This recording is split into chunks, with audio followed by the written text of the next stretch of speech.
Hi, it's Nathan Tanner. You may not know, but I am the author of a career development book called Not Your Parents' Workplace. And it's now been 5 years since that book has been published. And so I wanted to try something new, creating some videos where I share lessons that I've learned from the book or lessons that I've learned in my career since then.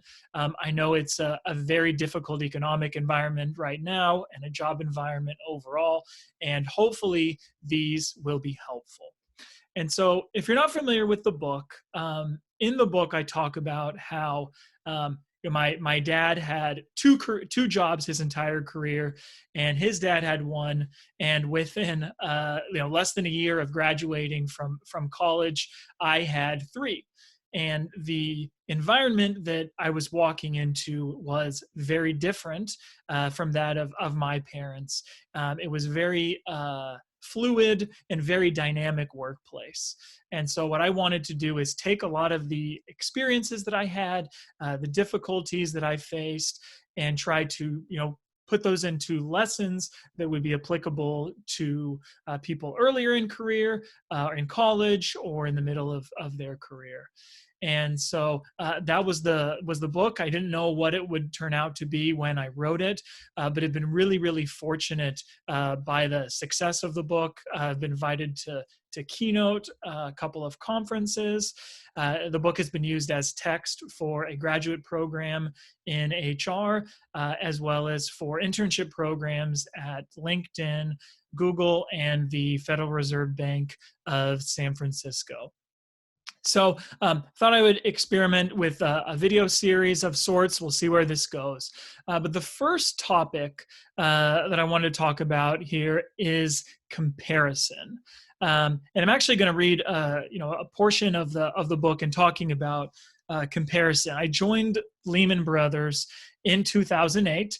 A pretty brutal time to join Lehman, as they were about to implode and become the largest bankruptcy in history. So from the book, much has been said of Dick Fuld, Lehman's CEO.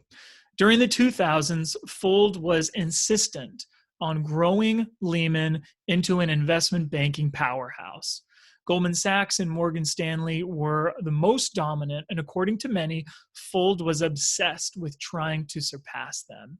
Since Lehman didn't have the asset base of Goldman or Morgan, it achieved outsized revenue growth by pursuing increasingly riskier strategies. The firm made massive bets on asset-backed securities, and when the market turned south, the firm imploded. So I think at the peak, the debt ratio was 60 to 1, meaning that 98% of Lehman's assets were backed by debt. And as I watched Lehman go under and I pondered the future of my career, I asked myself several questions. One, was I any different from Fuld?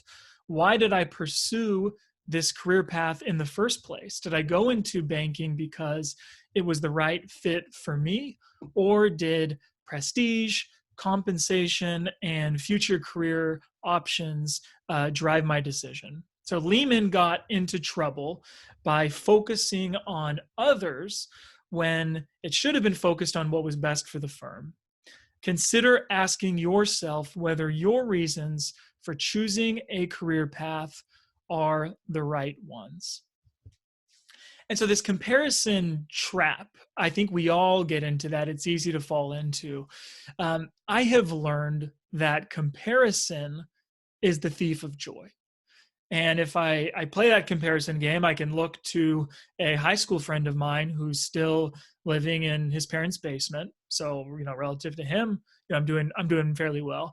But then on the flip side, I look, and one of my friends is now a partner at a venture capital firm. The other one is a serial entrepreneur and has made millions throughout their career. And so that's the fastest way to be unhappy. Comparison is absolutely the thief of joy. And the antidote to comparison, the way to get around it, I've found, is through gratitude. There is an immense power I found that flows into my life when I start thinking about the things that I'm grateful for. And of course, there's my family, my relationship with my wife, and a lot of other, bigger, really important things. But then there's smaller things of thinking about the sunshine, or being able to go outside, or access to technology, especially during this time period.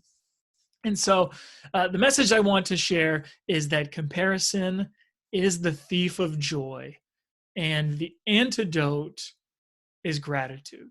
So if you find yourself getting caught in that comparison trap where you're looking to one side or looking to the other, and not feeling happy, or not feeling the way that you would like, think about that. Find the antidote. Focus on the things in your life that you're grateful for, and in so doing, you'll definitely be happier. So anyway, hope you enjoyed that. Thank you, and we'll look forward to seeing you next time.